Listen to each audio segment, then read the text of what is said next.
औज़ बिल्लाहि मिनश शैतानिर रजीम बिस्मिल्लाहिर रहमानिर रहीम। शुरू अल्लाह जे नाले सां जे हिन पूरी काइनात खे कल कयो। दुरूद हज़रत मोहम्मद मुस्तफ़ा सल्लल्लाहु अलैहि वसल्लम ते, जंहिंखे अल्लाह पाक पूरी इंसान ज़ात लाइ मोलम बणाए मोकिलियो। अस्सलाम वालेकुम दोस्तों मुंहिंजे चैनल में तव्हां सभिनी खे भली का थो चाहियां। दोस्तों मिर्ज़ा कलीज बेग जो नंढड़ो जेको आहे इंट्रोडक्शन खणी आयो आहियां। त हिन वीडियो खे हिन ताईं ॾिसिजो। हिन वीडियो में मूं मिर्ज़ा कलीज बेग जा कुझु मशहूरु किताबनि जा नाला बि जेको आहे ॿुधाया आहिनि। इन करे तव्हांखे गुज़ारिश आहे त वीडियो खे हिन ताईं ॾिसिजो। उहे किताबनि जा नाला जेके पेपरनि में ईंदा रहंदा आहिनि, त तमामु कम जी वीडियो आहे, वीडियो खे हिन ताईं ॾिसिजो।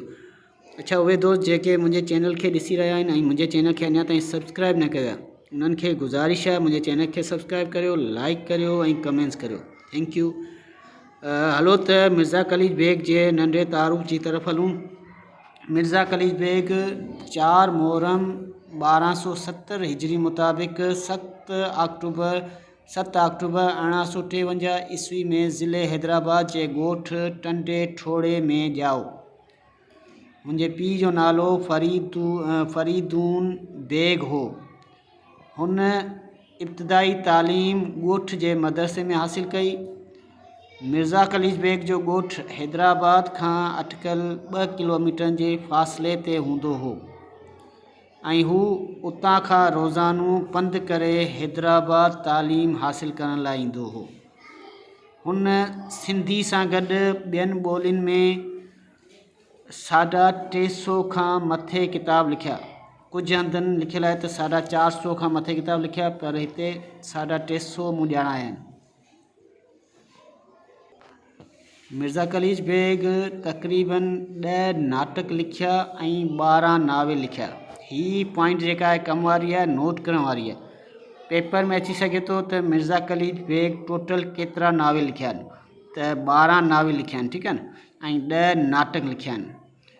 संदसि नावलनि मां ज़ीनत, दुलाराम, खुदियावरी, हाजी बाबा असफ़हानी ऐं जूलैन होम तमामु घणी मक़बूलियत माणी। संदसि इल्मी, अदबी ऐं तइलीमी ख़िदमतुनि जे एवज़ खेसि उन वक़्त जी सरकार 1924 ईस्वी में शमसुल उलमा आलमनि जो सिज जो ख़िताबु ॾिनो। ही पॉइंट बि कम वारी आहे त मिर्ज़ा कलीज बेग खे शमसुल उलमा जो ख़िताबु कॾहिं मिलियो? 1924 ईस्वी में। कॾहिं मिलियो? 1924 ईस्वी में। उन खां पोइ 3 जुलाई 1929 ईस्वी में पाण ख़ालिक़ हक़ीक़ी सां वञी मिलियो। अच्छा दोस्तों, मिर्ज़ा कलीज बेग जा कुझु मशहूरु किताब जेके जिन जा नाला आऊं तव्हांखे ॿुधाईंदो हलां: दुलाराम, पहाकनि जी हिकमत, ज़ीनत, गुलिवर जो सैर ऐं सफ़र, सिंध जी मुख़्तसर तारीख़, शाहनामे वारा शाह, क़दीम ईरान जी तारीख़, साओपन या कारोपन, मुंहिंजी सवाइ उमिरी। ही पॉइंट वारो आहे। साओपन या कारोपन छा जे बारे में लिखियलु आहे? त इहो आहे मुंहिंजी सवाइ उमिरी जे बारे में। लुगात लतीफ़ी, शाह जो रिसालो, 2 जाड़ा ॿाहिरि, सिंधी व्याकरण, अजीब ॻाल्हियूं, शाह इलिया, क़दीम सिंध जा सितारा, अजीब जवाहिर। ही हुआ मिर्ज़ा कलीज बेग जा कुझु किताब, जेके मशहूरु किताब जेके मूं तव्हां सां शेयर कया। वीडियो तव्हांखे कीअं लॻी, कमेंट्स में पंहिंजी राय ज़रूरु ॾिजो, त आउं अञा बि अहिड़ियूं वीडियोज़ ॿियूं ठाहियां, तव्हां ताईं पहुचायां। ओके, अल्लाह हाफ़िज़, टेक केयर।